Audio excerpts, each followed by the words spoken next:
Malam Cahyo.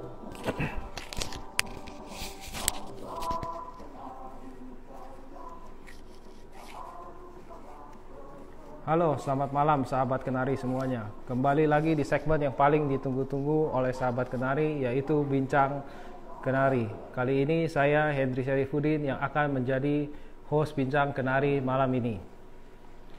Bagi yang belum tahu Bincang Kenari itu apa, Bincang Kenari merupakan sebuah segmen di mana kami akan mengajak beberapa tokoh inspiratif untuk menghibur dan juga menambah wawasan kita semua. Di sini kita akan berbincang mengenai topik yang beragam. Kita pernah berbincang mengenai arsitektur dan interior design, financial tip, hoax, hingga COVID-19 yang sedang ramai pada 6 bulan selama ini. Selengkapnya bisa kalian tonton di YouTube channel Kenari Jaya. Tema kita malam ini adalah Tough Challenge Ahead Requires High Adaptability dengan mengundang Bapak John Kosasih yang merupakan Presiden Direktur BCA Syariah. John Kosasih, Pak John Kosasih diangkat menjadi Presiden BCA Syariah sejak tahun 2016. Beliau sudah memulai karirnya di dunia perbankan Indonesia sejak tahun 1997. Jadi bisa dibilang beliau sudah banyak makan asam garam di dunia perbankan dan financial. Pada Bincang Kenari malam ini, tentu Kenari Jaya dan BCA Syariah akan menyiapkan souvenir eksklusif berupa 3 buah speaker Bluetooth, modelnya seperti ini, keren. Dan juga BCA Syariah akan memberikan kartu flash senilai 250.000, nilainya lumayan loh, untuk 6 orang yang paling aktif dan memberikan pertanyaan terbaik sesuai dengan tema kita malam ini. Pak John sudah bergabung nih, Pak John. Pak John, selamat malam. Selamat malam, Pak. Selamat malam, Pak. Pak Hendry, selamat Bagaimana malam. kabarnya, Pak? Ya, malam Pak John. Bagaimana kabarnya, Pak? Terima kasih nih, Pak, udah mau menyempatkan waktu. Luar biasa, Pak. Udah mau menyiapkan waktu untuk menjadi bintang tamu kita pada malam hari ini, Pak. Ya, Pak, terima kasih, Pak. Tema malam ini yaitu Tough Challenge Ahead Requires High Adaptability. Ya. Pak, menurut Pak John Kosasih, Pak, kita langsung ke pertanyaan aja ya, Pak ya. Karena takut waktunya nanti nggak cukup, Pak. Biasanya akan banyak-banyak pertanyaan dari sahabat-sahabat Kenari nih, Pak.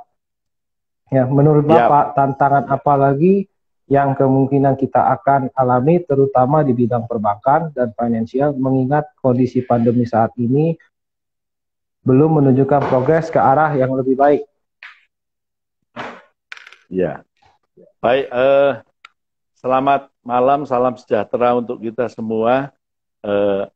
Assalamualaikum warahmatullahi wabarakatuh. Shalom, Om Swastiastu, Namo Buddhaya, dan salam kebajikan untuk kita semua. Sebelum mulai saya mau izin dulu Pak Hendry, saya mau menyapa Silakan, ke Pak Hendra Syarifuddin. Wah, ini guru saya ini sebenarnya ya, Pak Hendra Syarifuddin ini ya.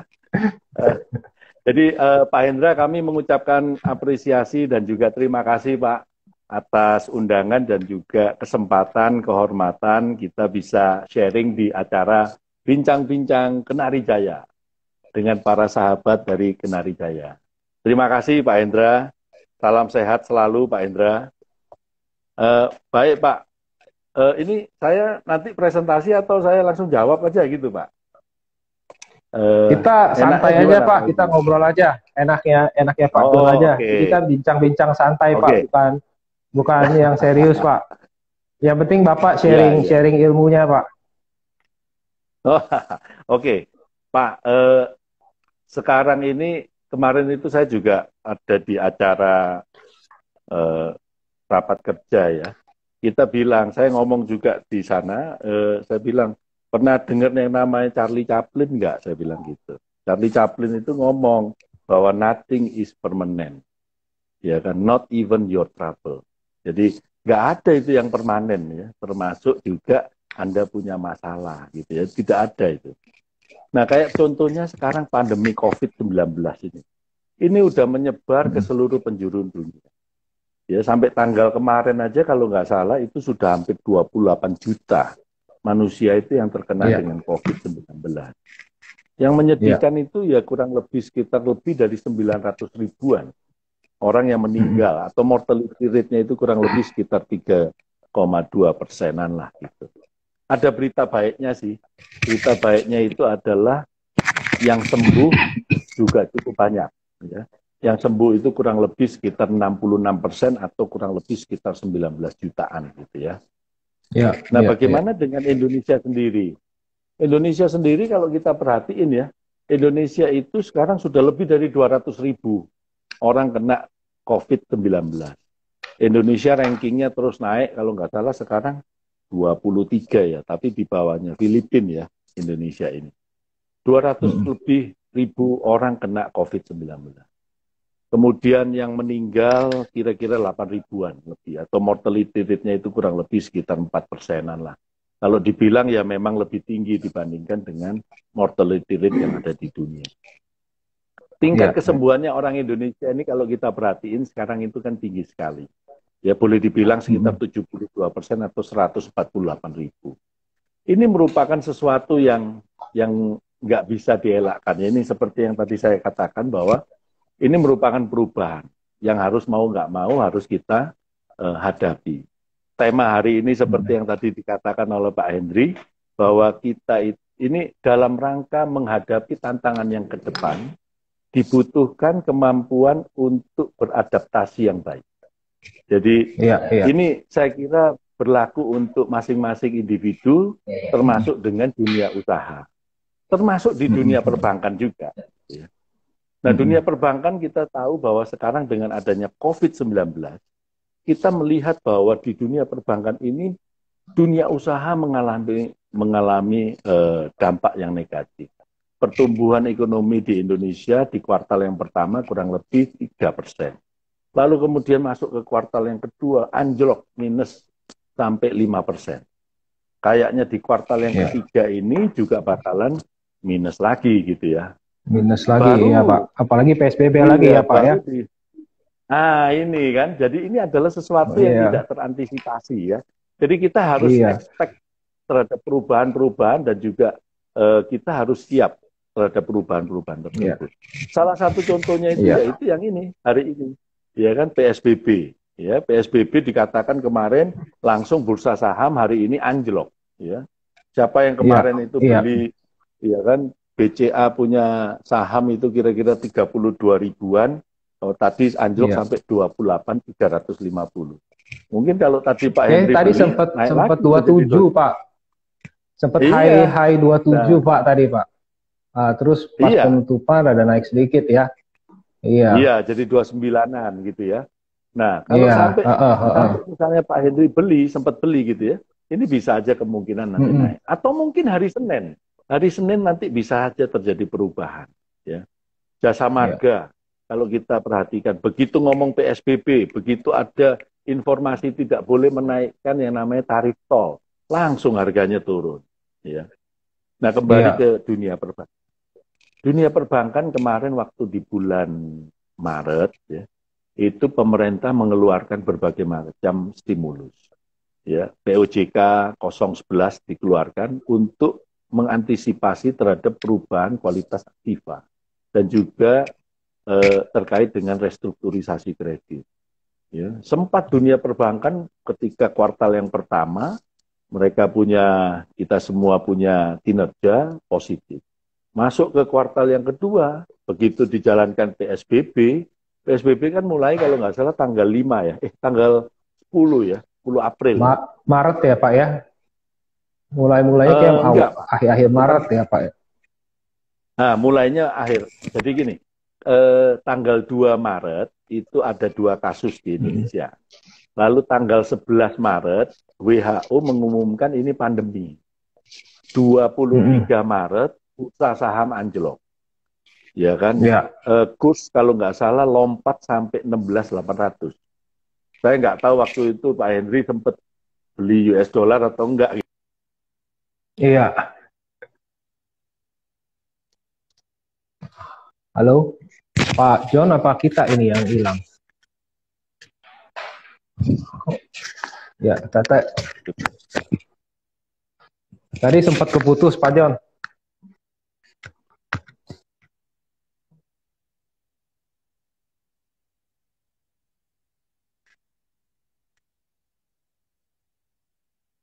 Ya, Pak Johnnya mungkin lagi internetnya lagi mengalami gangguan ya.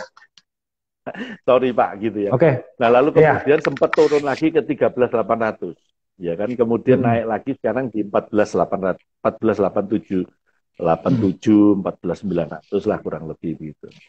Jadi memang ini terjadi yang namanya gejolak. Ya, jadi kita harus mengantisipasi terhadap perubahan itu sendiri, termasuk di perbankan. Yang tadinya kemarin kita melakukan restrukturisasi karena memang cash flow nasabah tiba-tiba nggak boleh menjalankan kegiatan usaha, ya praktis itu yang mengalami penurunan yang luar biasa. Mungkin Pak Henry juga tahu yang kena itu adalah dari sisi perhotelan, restoran. Iya betul Pak. Karena praktis kita ada datanya dari Google Mobility ya Pak ya. Google Mobility itu mengetrack yang namanya 4 Pak. Yang pertama yang di-track itu Google Mobility itu nge-track yang namanya pharmaceutical dan juga groceries ya. Jadi groceries, pharmaceutical itu yang paling rendah pertumbuhannya, yang paling rendah turunnya dari baseline ya. Kemudian retail dan rekreasi turun hampir 20%. Ya, transit station itu turun hampir 40% begitu dijalankan yang namanya PSBB. Kemudian ada begitu dijalankan WFH, ya itu turun sampai 22%. Ketentuan dari pemerintah mensyaratkan agar supaya WFH itu dilakukan kurang lebih sekitar 50%, Pak. Gitu ya. Nah, sekarang kita begitu baru berbenah, keluar lagi ini ya. Kita harus melakukan yang namanya penyesuaian terhadap kebijakan. Nah, hal seperti ini yang kita harus lakukan, gitu ya. Kita harus antisipasi lah terhadap perubahan itu sendiri. Nah, mungkin itu tuh Pak. Jadi di tantangan di perbankan saat ini yaitu yang paling berat adalah terkait dengan perubahan dari sisi dampak COVID-19. Ke depan ini, ya kan? Ini ada hubungannya, yaitu teknologi digital. Ya, teknologi digital. Kita udah tahu bahwa sekarang ini dengan adanya pandemi, adanya work from home, ya kan? Ini yang menarik adalah e-commerce meningkat luar biasa meningkatnya. Dan juga social commerce, Pak, ini juga mengalami peningkatan yang luar biasa. Kita punya datanya itu nanti kita akan share juga ya. Itu di Southeast Asia itu, Indonesia itu tumbuhnya di tahun 2019 itu lompat dari 250 juta internet user itu menjadi 360. Praktis dari Southeast Asia kalau 360 yang terbesar ya pasti Indonesia. Ya. Iya. Nah ini merupakan salah satu yang mungkin menjadi magnet untuk Indonesia itu sendiri. Selain ini merupakan tantangan, tapi ini juga opportunity sebenarnya. Jadi maka dari itu apakah kita siap menghadapi atau menerima opportunity yang nanti akan kita hadapi lah, kira-kira seperti itu. Itu Pak. Pak John, saya tanya Pak John. Tadi kalau bisa sharing Pak John, social commerce itu apa Pak John? Apa yang dimaksud Ya, dengan wah social ini menarik commerce? sekali. Jadi social commerce itu adalah mereka melakukan banyak sekali penjualan melalui Facebook, IG, Oke, social ya. media Ada ya. yang jualan, iya. Nah, ini seperti Facebook, IG, ya. Itu mereka lagi aiming, lihat nih, wah transaksinya luar biasa besar nih kalau kayak gini nih. Kalau Iya, transaksinya iya. besar, mereka pun juga melihat opportunity baru. Ya kan, oleh karena itu Facebook, IG lagi aiming untuk supaya bisa capture payment, Pak. Ya. Nah, makanya nggak Oke, heran nih, mereka lagi aiming mungkin mencari bank kali, Pak ya, untuk bisa mereka oke. beli. Sehingga apa, transaksinya itu bisa di-capture melalui banknya mereka. Mungkin yang Bapak udah tahu bahwa Shopee ya, Shopee itu adalah Iya. e-commerce gitu ya. Shopee udah masuk ke satu bank yang namanya BKE, ya, Bank Kesejahteraan Ekonomi. Nah, ini kan merupakan salah satu opportunity juga gitu ya bagi Shopee, dilihat ini Iya, merupakan iya. peluang. Ini hal-hal seperti ini nih. Sekarang juga masuk juga bank digital ya, seperti yang diketahui. BCA pun juga muncul nih namanya BCA Digital. Kemudian ada lagi Jago Bank, mungkin Bapak udah tahu, ada Bank Artos, kemudian dirubah menjadi Jago Bank. Itu juga bergerak di bidang digital. Ya, itu bank digital lah Pak Iya, gitu ya. iya. Gitu Pak. Oke. Itu luar biasa, Wah, menarik sekali transaksinya ya, Pak besar ya. sekali Pak. Itu Iya, luar iya. biasa itu transaksinya. Memang kalau yang saya capture, Pak, selama PSBB ini, yang tadi Bapak bilang social commerce itu meningkat jauh, Pak. Karena kan ibu-ibu pada jualannya dari sana semua, Pak. Betul, betul. Ya, yang menarik contoh ya Pak ya, alat untuk memasak, ya itu meningkat Iya, luar biasa. Lalu kemudian iya. bahan-bahan untuk memasak juga luar biasa. Mereka belinya mulai nih, ya yang tadinya itu nggak biasa pakai yang namanya e-commerce gitu ya. Nah sekarang mereka mau nggak mau saya punya nasabah ini contoh ya, saya punya nasabah gitu. Istrinya itu dari dulu very conventional Pak gitu ya. Tapi because of PSBB ya, mau nggak mau tuh dia melakukan transaksinya sekarang melalui internet banking, mobile banking, dan mulai belanjanya itu juga mulai e-commerce, Pak. Begitu sudah Iya, terbiasa iya. pakai e-commerce, malah sering belanja gitu ya. Malah sering, ini asik juga, ini asik juga gitu. Ya. Iya, iya, iya. Dulu kita itu di bank ya Pak ya. Contoh kayak kita itu di bank. Dulu itu mallnya bank, itu kita biasanya buka cabang itu ada di mall gitu. Penjual-penjual Iya. itu yang ada di mall itu tentu saja yang kalau misalnya Mall Plaza Indonesia contohnya begitu ya. Mereka punya mungkin ada 200-300 outlet gitu di dalamnya. Yang paling mahal itu yang lantai dasar ya Pak ya. Yang paling mahal gitu ya. Iya, betul, Lalu betul. Iya. dekatnya pintu masuk. Nah, dekatnya pintu Iya. masuk. Ya kan, lebih murah lagi lantai 1, lebih murah lagi lantai 2, lebih murah lagi lantai 3 dan seterusnya Pak. Gitu ya. Iya. Mungkin yang paling atas itu dipakai untuk bioskop dan lain sebagainya. Jadi Iya. biasanya space-nya besar-besar. Nah coba sekarang itu mall-nya berganti nih Pak, mulai geser. Ada lagi namanya mall-nya namanya Tokopedia. Ya. Iya. Nah Tokopedia itu kalau misalnya orang melakukan yang namanya ngecek ya ngecek ngecek pembelian gitu ya. Mereka begitu ngecek, ya kan, yang paling mahal itu adalah yang muncul yang pertama kali, betul ya Pak? Yang di Kemudian first page ya, Pak lantai ya. 2 berikutnya, iya berikutnya, lantai berikutnya. Nah, in order untuk supaya bisa ditaruh yang paling atas, you have to pay kan, gitu ya. Iya, iya, Ya, can you imagine iya. nggak begitu banyak orang yang lihat, kemudian mereka masukin duit gitu ke sana, mereka bayar supaya mereka bisa di mall yang paling front page gitu. Kira-kira nih Pak, kalau Bapak ada buka kiosnya itu di scroll yang ke-30 gitu, kira-kira udah mulai ini kali ya Pak ya. Orang nggak mau Ya, kita kali yang lihat untuk udah buka mulai dulu. capek, Pak. Iya, iya, Ayo udah udah mulai pasti capek, Pak, capek, ini Pak apa Johan. sih kan gitu ya. Gitu. Iya, Ya. iya, iya. Nah ini juga sama. Ke depan mungkin akan seperti itu. Iya, iya, iya. Ya, jadi dengan Jadi, pandemi ini jadi ini kita dipaksa merupakan untuk perubahan. teknologi ya, Pak ya. Betul, betul. Ya. Iya.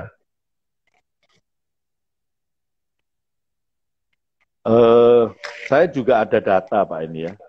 Saya ada data bahwa eh, Indonesia ini ada data dari Bain dan juga dari Google ya Pak ya. Indonesia itu memiliki untapped consumer potential yang tinggi, untapped potential customer yang tinggi. Sampai saat ini total account yang ada di bank itu kurang lebih 300-an juta Pak. Ya kira-kira customernya itu 100 juta. Jadi ada satu orang punya 3 rekening, mungkin ada yang punya 1, ada yang punya 5 gitu ya.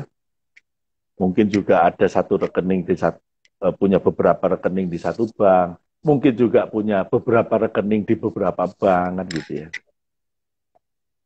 Terus kalau kita perbandingkan dengan yang namanya subscriber untuk telepon seluler, Pak, gitu ya. Total subscriber telepon seluler itu 340. Total penduduk Indonesia kan 250-an gitu ya, juta. Kemudian yang total subscribernya itu 340-an juta orang. Gitu. Yang menggunakan smartphone, Pak, ya, itu 200 juta. Ya, smartphone users di Indonesia itu. Berdasarkan studinya itu kira-kira sekitar 65% dari penduduk Indonesia itu belum mempunyai rekening bank, Pak. Tapi lebih mempunyai handphone gitu. Iya, ya. iya, Pak. Handphone jadi necessity, Pak. Iya, iya, Pak. Ya. Nah, berdasarkan studi ini sebelum COVID nih, Pak. Sebelum COVID ya. Nah, Iya. studinya itu mengatakan bahwa satu orang itu dalam satu hari, ya, dalam satu hari itu, satu orang, itu spend megang handphone ini, Pak. Megang handphone. 3 jam 15 menit. 3 jam 15 menit. Dan setelah 3 jam 15 menit itu ya, ini ambil taruh itu. Rata-rata satu hari itu 58 kali. Saya nggak tahu ya, mungkin kalau orangnya susah tidur mungkin lebih banyak kali ya Pak ya. Ya mungkin lebih banyak. Iya. Betul, Pak. Ya. Ini termasuk chatting WA, video call, FB, IG, bener-benerin dan lain sebagainya, streaming dan lain sebagainya gitu. Iya. Itu kira-kira sekitar 3 jam 15 menit. Ya. The top 20% of smartphone users itu Pak, kira-kira 4,5 jam sehari. 4,5 jam. Ya mereka ada di depan layar ini. Mungkin waktu COVID lebih banyak lagi kali ya, karena WFH gitu ya. Betul lebih Pak. banyak di rumah gitu ya. Jadi lebih banyak begini ngecek-ngecekin gitu ya. Gitu. Iya. Nah, jadi ini kita udah melihat gitu ya, bahwa ke depan the trend itu akan ke sana Pak. Ya, transaction itu akan banyak dilakukan di sini. That's why bank, ya kan, itu mencoba untuk mengembangkan yang namanya mobile banking ke depan. Ya, karena apa? Ini mobile, kan. Jadi apapun banking at your hand, on your palm, gitu ya. Jadi bisa melakukan transaksi lewat handphone, apapun lah. Gitu. Nah, apalagi zaman sekarang ya Pak ya, pegang duit cash. Oh iya Pak. Iya. Apalagi orang pegang duit cash pada takut Pak. Nah, nanti ini mulai makanya dikembangkan macam-macam nih, ya kan? Nanti dikembangkan pembayarannya pakai QR, ya kan? Kita pakai flash, BCA gitu ya. Nah, ini bisa dilakukan atau mungkin pakai sakuku gitu ya. Jadi udah nggak pakai, udah cashless lah Pak. Gitu. Iya, cashless ya. Arahnya jadi kita lama-lama jadi cashless society juga ya Pak ya. Nah, arahnya akan ke sana. Dan ke depan kita namainnya namanya apps banking, Pak. Ya. Apps banking itu ya, semuanya hidupnya pakai apps, Pak. Challenge-nya apa, Pak? Challenge-nya kalau kita semuanya udah pakai kayak ginian. Challenge-nya itu adalah di security, Pak. Nanti. Ini challenge-nya adalah di security. Nah, tapi karena apa? Ya makin canggih, ya challenge-nya makin nyari, Pak. Hackersnya makin canggih juga, Pak. Gitu. Ini yang harus kita antisipasi. Jadi bagaimana supaya nasabah itu bisa bertransaksi dengan nyaman dan juga aman juga sekaligus. Gitu Pak. Oke Pak. Pak, kita masuk ke pertanyaan kedua ya Pak ya. Industri perbankan dan financial menjadi salah satu sektor yang paling tergoncang saat pandemi berlangsung. Apakah Pak John sudah menyiapkan strategi khusus untuk kondisi saat ini, Pak John? Ya, jadi memang kita tahu bahwa memang bank itu gini Pak. Jadi kalau dunia usaha itu memang sangat terkait sama bank. Apabila dunia Ya, usahanya kena dampak, maka secara tidak langsung juga mempengaruhi ke banknya juga kinerjanya, gitu ya. Oleh ya. karena itu ya kita strateginya saat ini tentu saja kita mencari duduk dulu nih dengan nasabah karena masing-masing debitur itu beda-beda Pak, gitu ya. Jadi kita duduk, Ya. kita mencoba untuk mencari tahu apa masalahnya mereka, apakah di cash flow, apakah di apa gitu ya masalahnya. Baru kemudian kita akan mencari solusi yang terbaik untuk mereka melalui yang namanya Ya. restrukturisasi. Restrukturisasi itu ada beberapa macam Pak, gitu ya. Kita membuat paket-paket biasanya. Jadi paket yang pertama, ya kan, itu adalah penyesuaian daripada margin bagi hasil, atau kalau di konvensional bunga, gitu ya. Atau Bunga. kemudian yang Ya, ya. kedua, penyesuaian dari sisi cash flow, penundaan terkait dengan yang namanya angsuran pokok, gitu Pak. Atau kombinasi keduanya, gitu Pak ya. Atau mungkin Ya, juga ya, ya. bisa terkait dengan penyesuaian jangka waktu, Pak, gitu ya. Jadi jangka waktunya diperpanjang, kemudian ada Diperpanjang ya, juga Pak. yang teknisnya, iya, iya kan.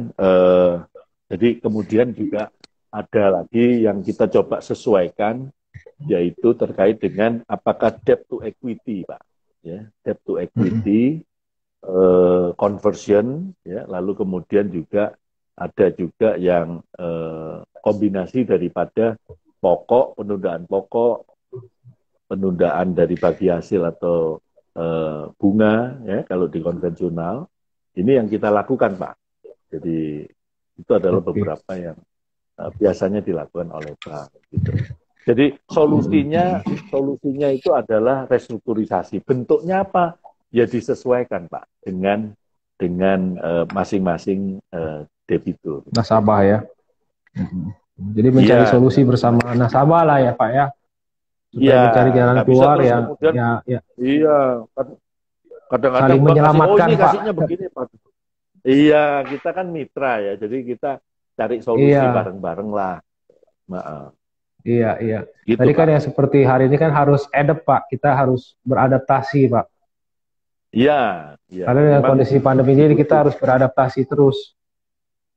Ya, memang kita harus membangun kemampuan ya sebenarnya itu untuk beradaptasi. Beradaptasi juga kita harus juga ingat trennya juga. Ini trennya adalah teknologi dan kemampuannya.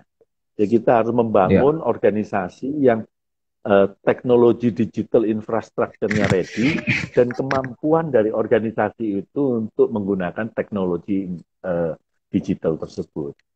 Gitu, Pak. iya, iya, iya, iya, ya, Pak. Eh, yang pertanyaan ketiga, Pak, adaptasi seperti apa yang perlu masyarakat lakukan di masa pandemi dan setelah pandemi, mengingat kita sudah memulai masuk ke phase new normal di mana kebiasaan hidup kita akan mengalami penyesuaian.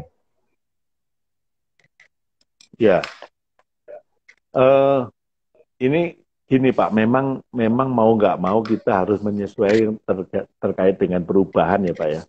Satu ya teknologi, dua mungkin juga kita kalau di apa di dunia usaha ya Pak ya, kita itu harus mencari ya pertama gini Pak, menyesuaikan terhadap yang namanya finansialnya ya, jadi pemasukan dan juga pengeluarannya. Ini harus dilakukan penyesuaian.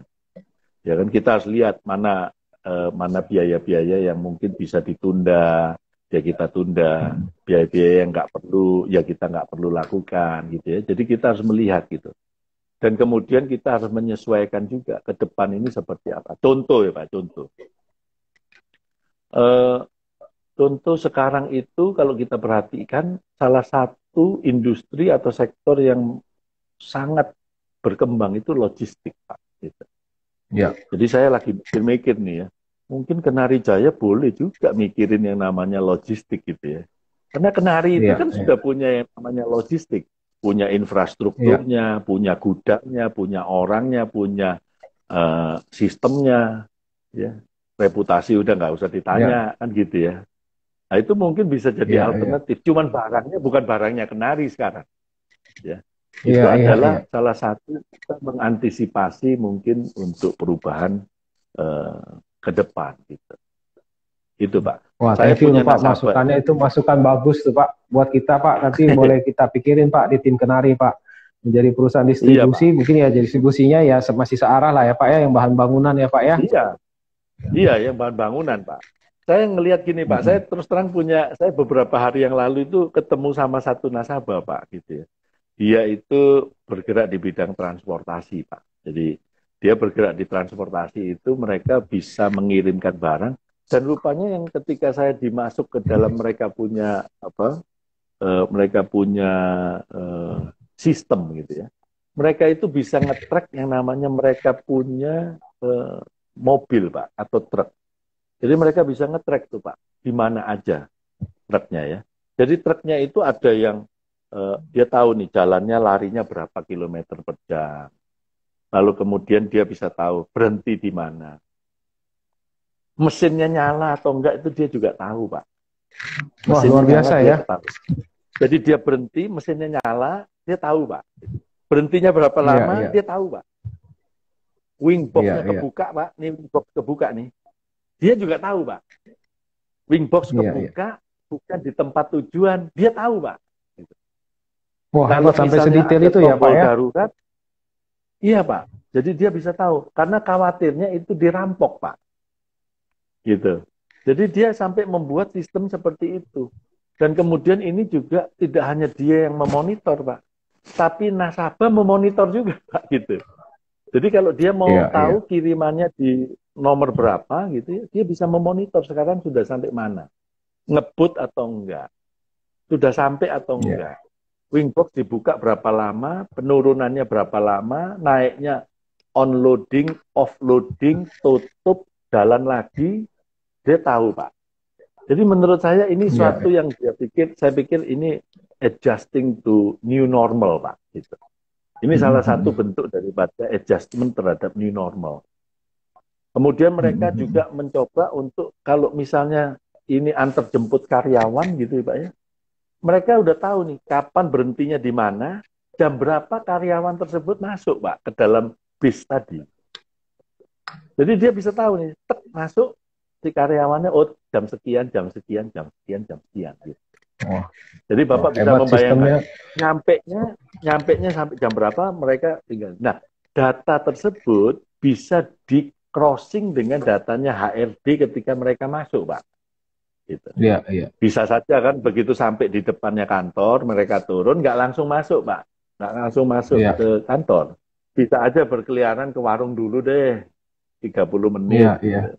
Baru masuk ke kantor gitu. Nah, ini ketahuan sekali. Jadi ada toleransi time tolerance gitu. Misalnya setelah mereka nyampe, berapa lama mereka harus absensi gitu, Pak. Jangan begitu nyampe, lalu mereka kemudian kemana dulu gitu misalnya. Nah ini hal seperti ini nih Pak. Ini salah satu contoh lah Pak. Gitu. Iya, Yang iya. yang terjadinya new normal ya. Waduh, Ini iya, tapi ini menarik jadi sekali ya. akhirnya Teknologi sekarang hebat ya Pak John ya. iya jadi di combine Pak ya. Dari logistik kemudian sampai ke transportasi manusianya ada additional services untuk si perusahaannya ya kan di mana HR-nya lebih seneng kan gitu kan lalu kemudian Iya, iya. itu bisa di crossing check dengan yang namanya shift atau overtime ya kan ketika keluar kan nanti masuk lagi ke bisnya kan nah bisnya itu bisa mengidentifikasi jam berapa masuknya gitu jadi bisa bisa di crossing Pak itu Pak mungkin yang ini. Oke. Oke Pak. Ini udah masuk banyak pertanyaan sekali nih Pak. Mungkin Hei, kita ada pertanyaan dari kami dulu Pak. Apa langkah-langkah yang dilakukan Bank untuk mendukung masyarakat dan perusahaan yang mengalami kesulitan keuangan Pak? ini gini. Jadi memang salah satu fungsi bank itu adalah agent of development. Bank itu kan menerima dana masyarakat, lalu kemudian bank menyalurkan kepada yang membutuhkan. Nah, di dalam menyalurkan kepada nasabah yang membutuhkan, tentu saja ini nasabah biasanya membutuhkan untuk kebutuhan konsumtif, pembiayaan, atau kebutuhan produktif untuk pembiayaan. Pembiayaan bisa saja untuk investasi, bisa saja untuk modal kerja, gitu ya. Kalau tadi ditanya mengenai apa itu, tadi apa tanyanya? Ya. Apa langkah-langkah yang dilakukan Ya, bank untuk mendukung masyarakat dan perusahaan yang mengalami kesulitan keuangan, Pak? ya, ya. Kalau misalnya si Jadi, nasabah itu merupakan debitur kita, ya kita lakukan yang namanya restrukturisasi, Pak. Gitu. Itu mm-mm. langkah-langkahnya. Tentu saja ya kita akan ngajak bicara dulu kepada nasabahnya ya. Kira-kira kesulitannya apa gitu ya. Iya, Nah, iya, lalu iya. kemudian kita akan cari solusi yang terbaik untuk mereka gitu, Pak. Oke. Oke, Pak John. Harapan Pak John nih untuk dunia perbankan ke depannya seperti apa? Boleh di-share, mungkin Pak John sudah mempersiapkan terobosan-terobosan baru untuk sistem perbankan di negara kita, Pak. Oke, Pak. Gini, Pak, kalau di kami ya, Pak ya, terus terang kami membangun infrastruktur berbasis teknologi informasi, Pak. Jadi infrastrukturnya nggak hanya infrastruktur dari sistem IT, jaringan, tapi juga kemampuan sumber daya manusianya juga kita sesuaikan, Pak. Gitu. Kami juga membangun yang namanya infrastruktur itu agar supaya kita itu agile, Pak, terhadap perubahan. Kita ke Ya. depannya itu harus bisa mengutamakan yang namanya kolaboratif, Pak. Jadi kita nanti harus melakukan berbagai macam kolaborasi dengan dan sistemnya kita itu nanti akan open banking, Pak. Gitu. Jadi kita bisa melakukan banyak kerjasama dengan pihak-pihak luar, Pak. Gitu. Tentu saja ada protokol yaitu security, prudential, risk management juga itu, Pak, yang harus kita perhatikan. Eh, Strategi yang menurut kami paling ampuh adalah tetap ke customer focus, Pak ya. Itu tetap Ya. ke customer focus. Dan saya kira nothing is constant in this world, ya, kecuali perubahan itu sendiri, Pak. Jadi kita harus siap terhadap hal itu. Dan saya sih suggest kepada semua teman-teman yang ada di BCA Syariah maupun kepada nasabah, ya enjoy the ride, stay Ya. optimistic, stay Ya. safe, dan stay healthy. Ya, Gitu, Pak. betul Pak. Ya, namanya kehidupan pasti kayak roda kita ada di bawah, sekarang kita ada di atas, Pak. Iya. Iya. Mm-mm. Oke, Pak John. Pak John, Ya, sekarang Pak. kita masuk ke pertanyaan-pertanyaan nih. Udah banyak pertanyaannya nih, Pak. Jadi Wah, iya, pertanyaan iya. dari Dicky Queen. Bagaimana menurut Diki Bapak, Queen. ya, Dicky Queen, bagaimana menurut Pak John dengan perlakukannya PSBB ke sektor perbankan? Ini maksudnya PSBB yang ketat tahap 2 kali ini, Pak. Heeh. Tahap Ya, dua. Heeh. Bagaimana apa, Pak? bagaimana menurut Bapak dengan diberlakukannya PSBB ke sektor perbankan? Mungkin apa efeknya, Pak? Iya. Ya tentu saja PSBB yang kedua ini ya tentu akan ada dampaknya ya karena mobilitas manusia kalau mobilitas manusia itu ada hubungan erat sama dunia usaha, Pak ya. Ada Betul, hubungannya Pak. erat itu. Jadi kalau ditanya apa langkah-langkahnya bagi bank untuk menghadapi PSBB, ya tentu saja kita juga harus melakukan koordinasi dengan para nasabah, ya kan? Kita, tapi saya kira begini, nasabah saat ini, ya kan, dibandingkan waktu pertama kali PSBB yang pertama kali itu lebih shock menurut saya, ya karena itu Ya, belum pernah dialami gitu ya. belum Tapi pernah. kalau yang Ya, ya, sekarang ini, mereka sudah pernah mengalami kan gitu ya. Jadi mereka nggak terlalu ya. shock gitu. Mungkin mereka preparation-nya juga mungkin lebih baik. Ya. Eh, di bank pun juga sama, kita lagi mempersiapkan. Kalau seandainya ini nanti mempengaruhi si nasabah punya dunia usahanya, maka kita akan melakukan mungkin juga restrukturisasi ulang, Pak. disesuaikan dengan kesulitan daripada nasabah tersebut. Gitu. Gitu, Pak. Oke, Pak. Ini ada pertanyaan lagi nih Pak John dari Marwah underscore VI. Apa visi misi BCA Syariah dan perbedaannya dengan bank-bank lain, Pak?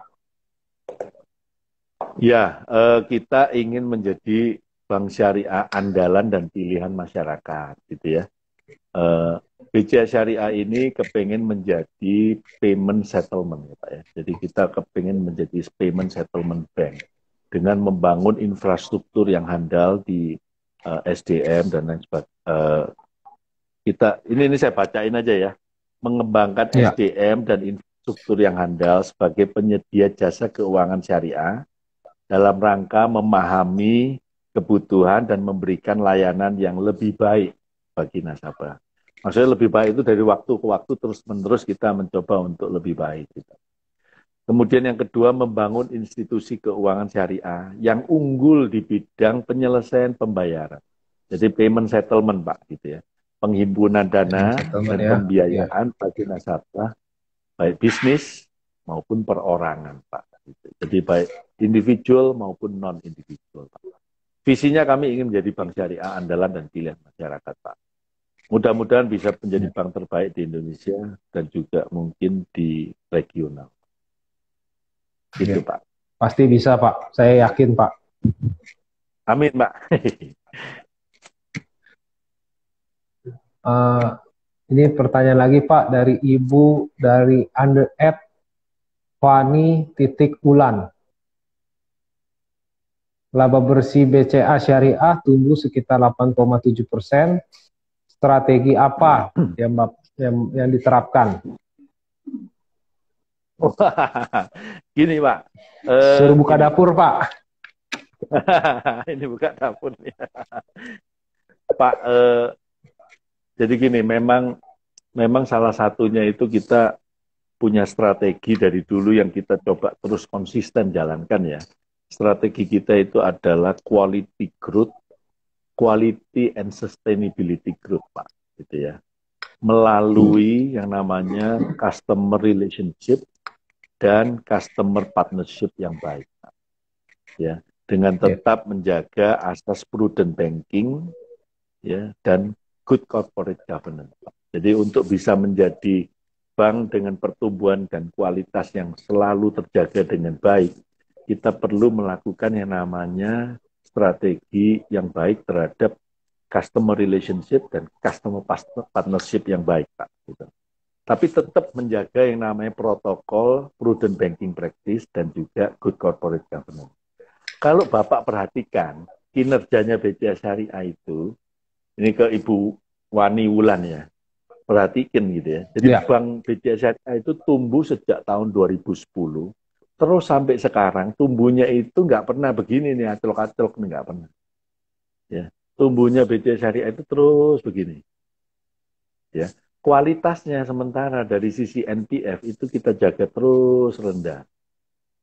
Ya kan? Profitability-nya juga kalau diperhatikan terus naik. Kenapa kok kita harus memperlakukan? Karena bank itu adalah menurut Ibu Sri Mulyani ya gitu ya. Dan menurut saya itu benar gitu ya. Ada dua Pak kunci. Trust and confidence Pak. Gitu. Jadi yang namanya bank itu nggak bisa cuma 1 tahun ini hebat, tahun depan nanti anjlok, tahun berikutnya itu hebat lagi, tahun depannya anjlok lagi enggak. Jadi memang harus consistently bagus Pak gitu. Jadi disitulah kita punya pertumbuhan kalau diperhatikan ya kualitas dari asetnya kita masih terjaga dengan baik. Kita punya NPF rasio, ini juga berkat dari Kenari Jaya gitu ya. Wah ini salah satunya kita bisa bagus juga gara-garanya punya nasabah yang baik, punya nasabah partner yang juga luar biasa, loyalitasnya luar biasa, bersedia duduk bareng dengan kita selalu, ya. Makanya kita punya kualitas dari aktiva bagus. Dan kemudian kita punya pertumbuhan dari sisi profitabilitas juga baik. Tahun ini memang kalau Bapak perhatikan tumbuhnya sekitar 8,7% Pak, secara year on year ya. Mungkin dibandingkan dengan tahun-tahun sebelumnya ini sedikit mengalami koreksi turun ya, gitu. Sebelum-sebelumnya sekitar 15, sekarang bisa 20% year on year basis Pak. Gitu. Gitu Bu Wani, Jadi mudah-mudahan pertumbuhannya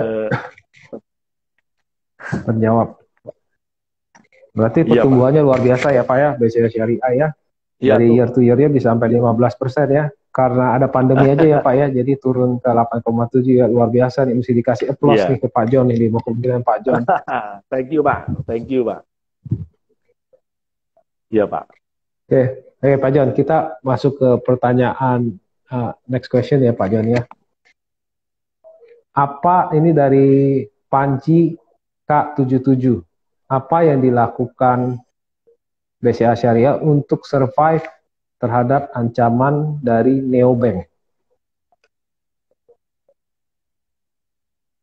Wah, ini pertanyaan yang luar biasa, ini menarik. I think Ya, bukan hanya tadi saya udah bilang ini kayak BCA pertanyaan seru nih. Iya, ini bukan hanya eh, tantangan buat BCA Syariah ya, tapi saya kira ini merupakan tantangan bagi semua perbankan di Indonesia. Ya kan, mau nggak mau sekarang itu payment itu sekarang sudah masuk banyak sekali startup. Ya, startup itu udah banyak sekali gitu ya. Mereka ada yang provide yang namanya payment, mereka ada yang provide yang namanya pinjaman gitu ya. Yang which is itu sebenarnya adalah punyanya bank gitu ya. Itu adalah yang biasa dilakukan oleh bank gitu. Cuman mereka ini masuk ya kan ke bisnis ini itu mereka nggak punya relationship dengan nasabah. Ini bedanya nih ya. Kalau di kita, kami mempunyai yang namanya customer base, Pak. Ya, dan kami kenal customer base ini, gitu, Pak. Kami mempunyai data yang luar biasa, Pak, sebenarnya. Terlihat dari transaksionalnya mereka, gitu. Ya kan, mereka menggunakan apa, beli apa, dan hubungannya itu bukannya cuman baru sekarang ya, Pak, ya. Tapi hubungannya itu udah cukup lama, sehingga kita mempunyai informasi yang banyak. Nah, cuman masalahnya kadang-kadang punya informasi tidak dimanfaatkan secara optimal, ya Pak ya. Ya. Nah, ini mungkin adalah tantangan. Kalau nanti kita bisa memanfaatkan informasi terkait dengan nasabah, kita bisa memberikan produk dan layanan yang lebih sesuai dengan apa yang yang diharapkan oleh mereka. Nah, memang ada ancaman dari neobank, ya kan. Tapi neobank kalau baru-baru gitu kan startup kan mereka nggak mempunyai, mereka buta, nggak tahu nasabahnya seperti apa. Gitu. Tetap mereka akan melakukan yang namanya kolaborasi. Data lebih banyak ada di bank, Pak. Gitu. Of course bank itu kan tahunya data transaksi dari sisi keuangan. Mungkin harus berkolaborasi juga, Pak, gitu ya, untuk mengetahui transaksi terkait dengan mungkin lifestyle mereka, ya belanjanya mereka dan lain sebagainya, Pak. Itu mungkin bagaimana bank akan melakukan antisipasi lah terhadap perubahan itu dan juga tantangan ke depan, Pak. Zaman sekarang data is the king ya Pak John. Iya Pak, iya Pak. Ini data penting sekali nih Pak untuk mengetahui. Makanya kayak nasabah tadi itu mereka membuat yang namanya satu data gitu Pak. Jadi dia bisa tahu Pak, kira-kira kalau saya mau ngirim ke Jawa Tengah, ini berapa lama nyampenya. Dia bisa tahu Pak. Gitu. Ya. Oke Pak, gitu, kita Pak. Masuk ke pertanyaan terakhir Pak, karena waktunya udah tinggal sisa 10 menit Pak. Jadi, saya pilih pertanyaan yang ada konektivitasnya sama bisnis kita Pak. Ini pertanyaan ya, dari Pak. Victoria Pandora. Menurut Pak John, bagaimana outlook recovery industri properti di Indonesia dalam jangka waktu 6 bulan ke depan? Ya Pak, jadi memang kalau kita perhatikan ya, di properti menurut saya saat ini salah satu yang belum sementara belum naik ya Pak ya. Ya sementara Ya, ini Pak. ya. Jadi memang dalam waktu 6 bulan ke depan ini, apakah itu properti untuk yang high rise maupun untuk yang residential, kecuali Pak ya, kecuali untuk yang kelas menengah ke bawah Pak. Jadi mungkin rumah sederhana itu mungkin masih tetap on Pak gitu ya. Kalau Bapak perhatikan terakhir ini ada tapera gitu ya. Jadi Ya. tabungan perumahan rakyat gitu ya. Itu kayaknya tetap akan menjadi kebutuhan gitu Pak. Jadi propertinya kalau dari urusan yang menengah ke bawah untuk perumahan rakyat itu masih tetap jalan Pak. Tapi kalau untuk yang residensial sementara masih belum Pak gitu ya. Kalau saya perhatiin sekarang ini belum. Tapi mungkin ada beberapa eh, properti besar Pak ya, itu rencananya akhir tahun ini baru melakukan launching Pak. Ya, jadi mereka Ya. menunda launchingnya, kemungkinan di akhir tahun gitu Pak. Dan mungkin awal tahun depan mungkin mereka melakukan itu gitu, Pak. Mungkin kalau menurut saya outlook-nya ke depan ya nggak semuanya jelek ya Pak ya. Mungkin milih-milih tergantung lokasinya kali ya. Kebutuhan itu kan masih ada. Tergantung lokasinya, Pak. Kalau lokasinya tepat, Ya, saya betul. kira itu properti akan tetap tumbuh. Terus kemudian Ya. terkait dengan high rise. High rise pun kalau dari sisi sewa menyewa, saya perhatikan memang mengalami penurunan. Sewa dari asing, kebutuhannya sekarang turun sekali, Pak, demand-nya. Tapi bukan berarti Ya. nggak ada, Pak. Jadi yang asing yang sekarang ini juga mereka muter-muter di situ tuh, Pak. Muter-muter mencari harga yang terbaik. Jadi mereka kita harus mengantisipasi dengan harga yang bagus, juga dengan servis yang bagus, produknya juga yang bagus. Saya kira ini ke depan ini tantangannya di sisi properti, Pak. Gitu. Ya. Ya. Kurang lebih data yang kita punya kurang lebih sama sih Pak John. Mungkin ya Sama ya, Pak? properti ya bangkit-bangkit mungkin ya untuk yang klaster rumahan ya mungkin itu di 2021 akhir ya mungkin 2022 awal ya. Tapi yang jalan ya memang yang kayak Tarpera Pak, yang untuk mid low. Iya, iya untuk mid low itu yang mungkin akan tetap jalan Pak gitu. Iya, iya. Gitu Pak. Pak Mungkin John, yang lebih tahu mestinya dari tempatnya Pak Hendra ini. Kenari saya lebih tahu nih ini. Iya, iya, iya. Iya. Pak John, waktu kelihatannya udah hampir terasa, udah mau habis nih Pak John. Saya terima kasih nih sebesar-besarnya atas waktunya Pak John telah mengisi acara Bincang Kenari.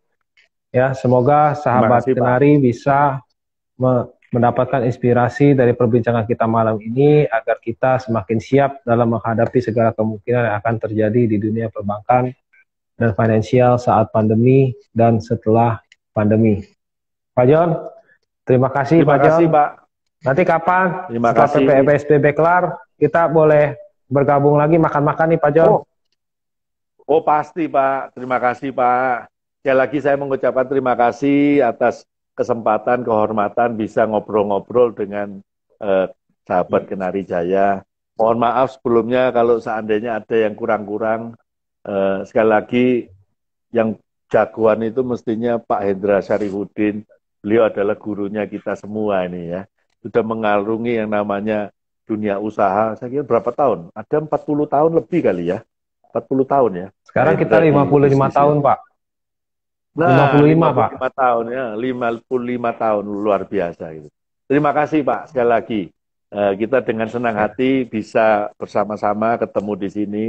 Mudah-mudahan di lain kesempatan kita bisa ketemu lagi Pak. Terima kasih Pak.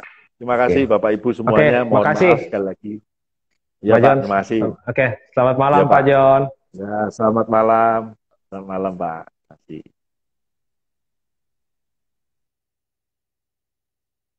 Oke, sekarang kita masuk ke door prize. Ya. 6 orang yang beruntung malam ini dan akan mendapatkan souvenir dari Kenari Jaya atau BCA Syariah adalah Fani Ulan, Diki Queen, Mursi Hans, Vina Andriani, Victoria Prandora, Panji K77. Selamat kepada pemenang. Tim dari Kenari Jaya akan menghubungi kalian. Akhir kata saya, untuk undur diri, mohon maaf kalau ada pesan sponsor yang saya lupakan. Kita sekarang ada produk No Touch Solution. Kalau perlu informasi, ini adalah untuk membuka pintu secara otomatis tanpa disentuh, ya, menggunakan sensor, menggunakan motorik sensor. Jadi kalau ada perlu, silahkan hubungi ke tim kami atau bisa di chat di sini. Ya. Dan juga kita ada produk partition new normal, ya, menyekat meja-meja yang menggunakan desain open space.